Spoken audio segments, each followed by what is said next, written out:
The main opposition, the umbrella for democratic change, is marked by deep divisions between contracting parties, mainly the Botswana Congress Party. This has led to the suspension of the BCP president and UDC second-in-command MP Dumelang Salashando and BCP Secretary General MP Keaoleboga pending disciplinary hearing. But it appears the majority of BCP supporters are eyed by the latest suspension of Salashando and Keaoleboga and now want out of the UDC. Salashando has, however, made it clear that the BCP remains a partner within the UDC. How will this infighting within the UDC affect its preparations for the 2024 general elections as an alternative government? Well, to unpack all that, we have political analyst Keaoleboga Dipogiso, who is a lecturer at the University of Botswana. Sir, welcome to the Ygrind. The infighting within the UDC, from your own opinion, how did we get to this point? Well, as I always say, the coalition that includes the Botswana Congress Party and the Botswana National Front will always have these fissures emerging because of their historic experiences.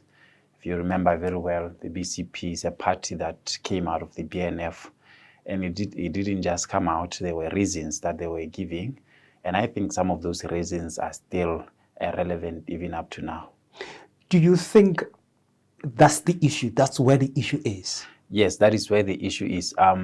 When you look at the attitude of the BCP towards the BNF, they see it as a party that cannot achieve anything that is redeemable, that is old-fashioned and all of that. They see themselves as a party that is new and growing, and they deserve a space where the BNF is. And the alternative, the BNF sees it as an highly, overly ambitious political organization that needs to be tamed in the regard which you see the current politics playing out. And to buttress this, you can see the ambition of the BCP president in terms of asserting his position towards contesting for the presidency of the UDC. Yeah. Now, when you look at the whole war, it appears that, but first, the BCP has been saying that they want a properly run UDC project, and they are calling for a Congress to elect a proper leadership, saying that since the formation of the UDC, the party has never held its elective Congress. Do you think it's valid? Well, I have my own opinions on how a coalition has to be run. I don't think there has to be an election that actually appoints leaders within a Congress. I think coalition positions are consensus positions. You agree on who to give the presidency, who to give the vice presidency, and who to give the other positions. Why do I say that? I say that because the members of the UDC are not equal in terms of their numbers, the membership numbers, and subjecting all of those parties to a Congress might yield a result that is unfavorable to other political organizations within the UDC. We might yield a situation where other parties are not represented in the NEC because they don't have enough support in terms of their membership. Are you saying that maybe from the BNF side, they might be outnumbered by the BCP or other parties? Well, I'm not saying that. I'm saying that my position is that a Congress, contrary to what the BCP is calling for, the BCP is calling for a Congress where a leadership will be appointed. So I'm saying that, in my view, that will further antagonize the UDC. And from the perspective of the BNF, I think they're in the driving seat. And well, if you are in the driving seat, you would not want to destabilize that which deposits you the political control that you have. And I think that is where we are. The other party wants access, the other one denies the other the access it so much deserves. But are we going to have a leader of the UDC for 10 years, 15 years, just because well, that is another contradiction, and it is a constitutional crisis of a sort that the constitution that was drafted in 2012 was meant to be a transitional constitution where the parties will therefore assert proper governance structures that will take the coalition ahead beyond maybe 5 years. I mean, it's surprising that even beyond 10 years, we still have a transitional constitution. Yes, so that is part of the claims of the BCP, that they want the space to be pretty much democratized so that they can also occupy a seat in the Keaolons. Do you think the BCP has the numbers to, if they were to go for a Congress, if the UDC was to go for a Congress, do you think probably the BCP would emerge? Well, firstly, we have to accept that that process will be very problematic for all the parties to agree on the membership, the database, because each party will produce its own database, and there will be a difficulty in terms of auditing the membership itself. But when it comes to whether the BCP has the numbers or not, I cannot say so. I cannot confidently say they have the numbers, because sometimes politics is not only about the numbers. Sometimes some people, internal politics within an organization may also influence the outcomes of, for example, a presidential poll within the coalition in the regard which the BCP wants. Because if you look at the BNF currently, antagonized as it is, not everyone wants Duma Boko to be the leader of the coalition in the BNF, because they think that under his leadership, the coalition won't achieve anything. Yeah, right. So we'll talk about yes. Boko and the BNF internal fight in there later on in the program. But with the current scenario within the UDC, are they posing themselves as an alternative government in 2024 even, or 2029 with the current situation? Well, I think I've said this before here in this very studio, that the UDC doesn't behave as a party ready to lead, right? In terms of the policies of the Zwana National Front, the BCP, it pretty much makes sense. They provide tangible solutions to the aspirations of Botswana, but when you look at their organization, the manner in which they portray themselves, they don't portray themselves as an alternative government. They don't portray themselves as an electable entity that is, ready to be endowed with the vote from Botswana's side. The allegations that probably the ruling party is meddling within the UDC, trying to destabilize the coalition by buying some of the leaders within the UDC. What's your opinion?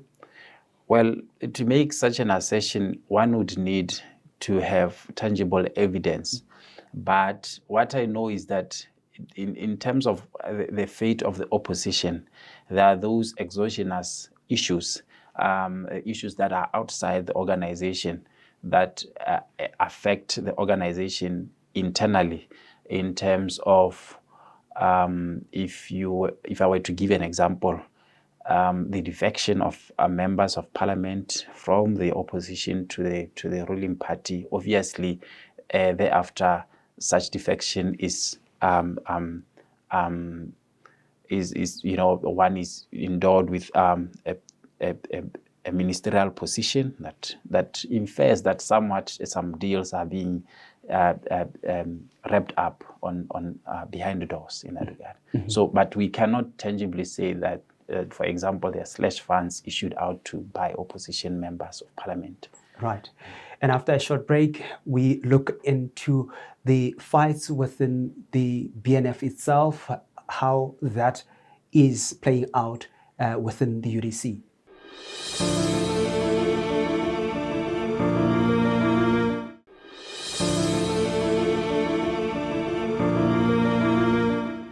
Welcome back. My name is Batesy Mane, and this is the Ygrind on YTV, and we continue our conversation with Keaoleboga Dipogiso from the University of Botswana. Dipogiso, we had been talking about the infighting within the UDC and how it's playing out right now. Going forward, what do you think is likely to happen? Because the two members that have been suspended, Resa Leshando le Reke Kgonegile, they would appear before a disciplinary hearing.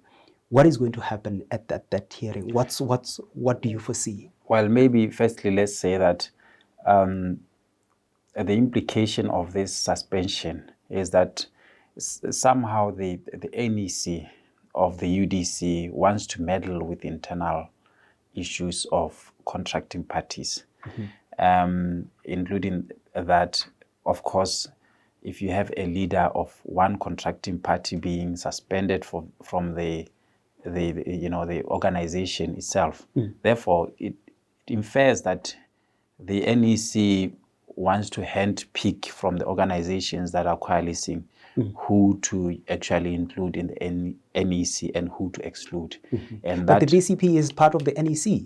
Yes, the BCP is part of the NEC, but what it means is that with the suspension of the two members of BCP, it means that the BCP would have to bring some other people in their stead, right, in the NEC to balance the numbers.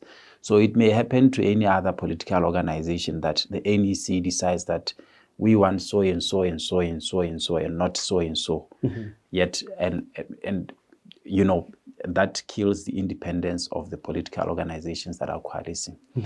But back to your question as to what might happen, I think the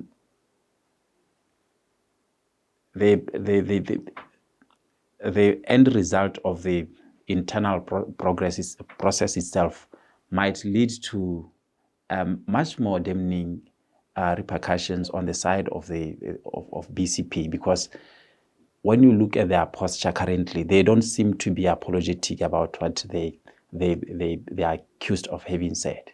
Yes. And if the NEC meets out a decision to expel them from the UDC, for example, it means the BCP will not be represented by its president within the coalition. And its Secretary General within the coalition. Also, in terms of parliament, the two members of parliament won't purport or won't be in a position to represent UDC positions in parliament. Within the UDC, it appears that there's also some disagreements over whether to apologize or not to apologize, because prior to the Bopirima West by-election, there were members of the BCP MPs who were saying, David Sere, for instance, he was sort of siding with the UDC. He was not supportive of the UDC, the BCP candidate in the ward, and so the allegations that other BCP members, BCP MPs, are not supporting their president. Yes, that position exists within the BCP. That even if in the extreme sense the BCP leaves the organization of the UDC, such MPs will be given the opportunity to contest as UDC MPs, and I think this is what they are looking towards. The opportunity that exists as the end of remaining as UDC MPs. There's talk that they want to oust Saleshando from the position as leader of opposition in parliament. That is common cause, because currently he cannot represent the UDC in parliament because of his suspension. He will not be in a position to to represent the opposition bloc in parliament. He will not attend the caucuses of the UDC, for example. He will not attend the NEC of the UDC, which is a depository of what members of parliament portray in parliament in that regard. So what do you think it will play out at the caucus? Well, at the caucus, I think they will want to appoint an alternative person. But the and majority they might do that to spite Enere Salishando specifically, maybe by appointing someone from his party. But the BCP has the majority of MPs within the opposition coalition. And they are divided. And they are divided. Yes. We've got AP, who's somehow is in the fray. Maybe the AP and the BPF will be key makers in the whole thing, because with the divisions between the BCP MPs in parliament, they would need the numbers of the alternative parties, being the BPF and the AP, to actually decide who becomes the next. Between the BCP? Within the BCP itself. But when other members, even within the Politburo of the UDC, look at this whole circus, they don't look at these individual members as members of contracting parties. They look at them as members of the UDC. Right? So sometimes we have to take regard of the fact that they have their own affiliations within the UDC, and they will always shape the relations that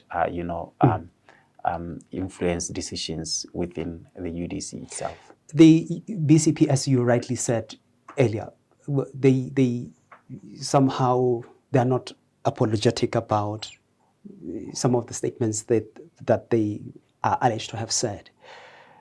When you read that posture, it appears they want out. And it appears they are already far ahead with that negotiations with the other opposition party, the AP. Yes, are we seeing a new alliance coming up? There is a possibility of a new alliance. As I've said in the past, sometimes, one of the narratives that UDC members like to peddle is that there is no opposition coalition outside the UDC. They portray the UDC as the only alternative. But there are problems within the UDC. Part of the reason why AP members broke away from the UDC is because they were complaining about issues of governance.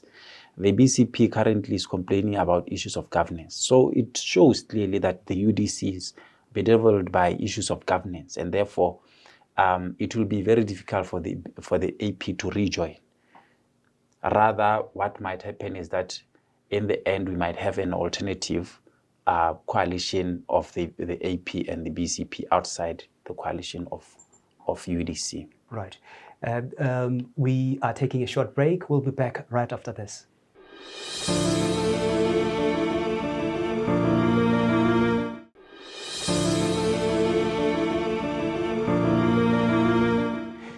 Welcome back, and we are in the last segment of the Ygrind on YTV, and we are still with Keaoleboga Dipogiso. He's a lecturer at the University of Botswana. Dipogiso, before we went on to a break, you were talking about the possible alternative coalition. Yes, between the BCP and the AP. Yeah. And you said that they've been complaining about governance issues within the UDC. Bang babua hela gore bothata ga se UDC, bothata bo mo renga le mongwe fela. Advocate Dumaboko, do you think so? Error in many regards. Reboko has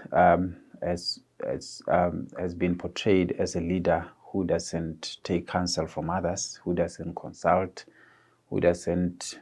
And this is not only a concern within the UDC. Also within the BNF, there's quite a number of instances where people have been concerned about his leadership style. Right from 2012, where we had people defecting from the BNF to the BCP, members of the NEC at that time, complaining about the leadership style of Reboko in that regard. So I think even currently up to 2017, we've had concerns within the BNF itself that the leader is not leading in the best interest of the party, including the decision to take in to lure in the BCP into the coalition the decision to work with the BPF. Some members simply say that they were not consulted. There's so many other instances where we can explicitly point to the problem being the leader of the BNF and the UDC. Currently within the BNF, there's a case before the High Court in which some members of the party activists are challenging the validity of the upcoming Congress. Obviously, he has a lot to do now, Reboko, as a leader of the UDC and the BNF. Yes, that's a terrain he enjoys, being in the courts and arguing cases and winning cases, right? But remember, winning cases in a court of law doesn't position you to win a political battle. There's a difference. That's why he went on to win a case against advocate Pilane. And then he went on to get battered in the elections because, politically, the power resources of the UDC were scattered all over the place and they couldn't form a formidable winning favor. Yes. With his, even if he wins at the High Court, what do you think the UDC would perform? Or sorry, the BNF at the Congress? He would say, the court says no, all is well within the party. You can hold your Congress. What is going to happen at the Congress? Already, Bucks Molatleri, they may pull out or what? Already, there are contestations within the BNF itself about the conduct of the elections. Remember that the integrity of the elections don't depend on the output or the day the elections are held. They depend on the process. The election of particular regional congresses, which is mired in controversies currently, and it's part of the averments of Bucks' team, and so many other issues, including the registration of new members, etc. So the whole process, I think, it doesn't have the integrity that one would envisage from an opposition that aspires to be a clean government, in the regard which we normally read from their papers in that regard. If he wins the Congress in July, what is going to happen? He would stamp his authority onto the party, and it is very likely that he wins, because he enjoys popular support of members of the BNF, especially the youth. Recently, I think they've shown a lot of support for him. But that is not to say that the other person doesn't have a chance. The other person has a chance, and that is why there is the paranoia that we see in the party office, that the allegations of membership cards being printed midnight, the other party being denied access to the registration and all of that. It shows that he's also aware of the challenge that is coming on his way. Yes. What are the chances of Dr. Bucks Molatleri? Is he a grassroots person? What's his political background? Well, he's not really much established within the BNF, because I think for a long time he hasn't been in the public domain. But according to him and his supporters, he's someone who has been committed in the past in terms of contributing to the ideological consolidation of the party, in terms of the study groups and all of that. So there is a history that he has within the BNF. The challenge here is that normally when people are elected into power, not everyone can go and sit in power positions at the same time. So when one is leading, the others have to be following. You can't be in power positions at the same time. Yes. So when you raise your hand to contest for an election and then you are asked where you have been, probably the same question could have been asked by the members of the party when Reboko was contesting in 2010, but it was never a very serious issue, because to me there is an understanding that when one is leading, the others are not leading. There is that reciprocity, that you earn this position, in the next year you evacuate it, and then you give way for other people. Mm-hmm. Yes. When you have an unstable BNF, an unstable UDC, what, as a voter, me as a voter looking at the BDP and the UDC, what is going to happen in 2024 with many of us when are saying we've lost hope in the UDC? So we're likely to see people abstaining from voting or just staying back. Yes. What I normally say is that the BDP is a party that is redundant, and it is only the opposition that gives it a lifeline, into the next elections by their endogenous altercations that normally play towards the elections, right? And their lack of leadership vision. It is the one that normally dogs their opportunity to take power over the BDP. So given the economic hardships that Botswana face, given the disgruntlement, the lack of opportunities, etc., this is fertile ground for the opposition to be actually taking the opportunity to consolidate their prospects into 2024. Mm-hmm. But you can see that they are running in the opposite direction. Mm-hmm. So yes. we're likely to see President Masisi getting another mandate in he may get another mandate, but you know that in politics everything is possible, because like the great thinker Plato, he thinks that politics depend on chance, the chance of the moment. If it I like giving this example, that who would have thought that Res Alejandro would have lost the constituency of Gaborone Central in 2014. A chance availed itself for Rebutale to come in, and then he defied the odds. So in politics, I hardly predict what might happen, but what I can say is that the opposition currently is not portraying itself as an electable alternative going into 2024, just like in 2019. Right. Yes. That's a University of Botswana lecturer, Keaoleboga Dipogiso. We were discussing the current situation within the umbrella for democratic change. I'm Beitsi Mane. Have a great night.